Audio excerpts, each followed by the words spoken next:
കുറ്റ്യാടി മേഖലയിൽ മിന്നൽ ചുഴലിയിൽ വ്യാപക നാശനഷ്ടം. കുറ്റ്യാടി ജനകീയ ദുരന്ത നിവാരണ സേന രാവിലെ മുതൽ രാത്രി വരെ നടത്തിയ പ്രവർത്തനത്തിലൂടെ ഭൂരിഭാഗം കടപുഴകിയ മരങ്ങളും മുറിച്ചുമാറ്റി.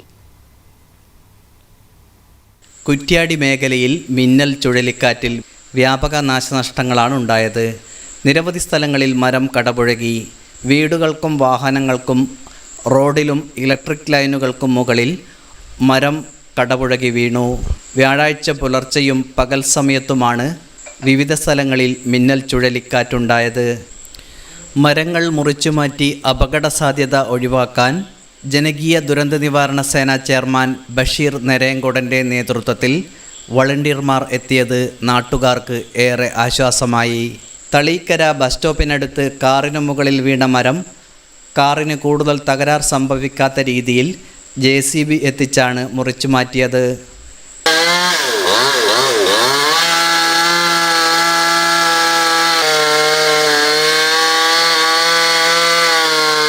ഇപ്പോൾ ഒരു 6 ഇടത്തിൽ പെൻഡിങ് ആണ്.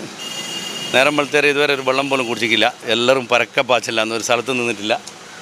ഇപ്പോൾ JCBൻ്റെ സഹായം എടുത്ത് വരികയാണ്. കാരണം ഒരു കാറുകൾ കുടുങ്ങി നിങ്ങളിപ്പം കണ്ടിട്ടുണ്ടാവും. അതുപോലെ ഇപ്പോൾ പുരേൻ്റെ മേലെ ഒരു 3-4 വീട്ടിൻ്റെ മേലെ വീണുണ്ട്. ഒരുപാട് പോസ്റ്റ് പൊട്ടിയുണ്ട്.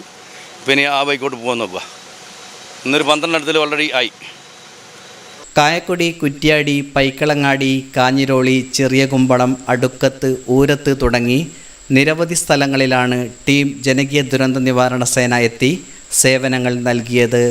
ചെയർമാൻ ബഷീർ നരേങ്കോടൻ കൂടാതെ നുജൈൽ, അസീസ് കുനിയേൽ, ഷറഫു തളീക്കര, നമീർ നെപ്സോ, മുഹമ്മദ് ദേവർകോവിൽ, ബഷീർ കൈതക്കമണ്ണിൽ, OT കുഞ്ഞബ്ദുള്ള എന്നിവരാണ് വ്യാഴാഴ്ചത്തെ ദൗത്യത്തിൽ പങ്കാളികളായത്.